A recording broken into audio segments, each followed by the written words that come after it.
Do you believe in witches? If so, I have a story for you.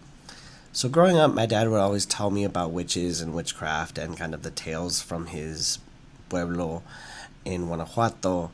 And he would tell me that in order for them to actually become witches, they would have to take out their eyes, put it in their cauldrons, and then they were able to have their abilities and fly.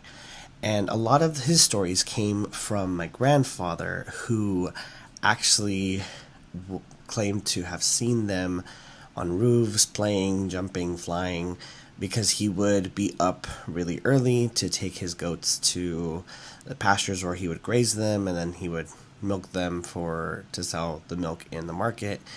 But that's not the scariest thing. The scariest thing I've ever experienced was one night when we were talking about witches while visiting Mexico. I was in our room, and in my grandma's house, the way that you got into this room was through two double doors that weren't really like doors. They were more of like pantry doors. That's how I can explain them. But I was woken up in the middle of the night, and all of a sudden I just hear a and I'm like, woo, what the heck is going on?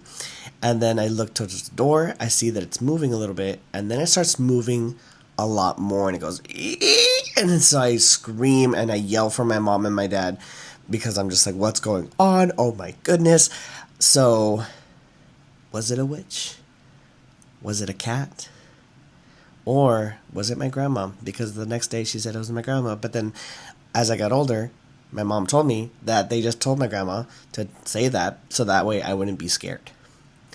So what do you think? Have you ever heard about witches described in this certain way in Mexico or in any other Latin country? Let me know your thoughts. Let me know your stories because I would love to hear them.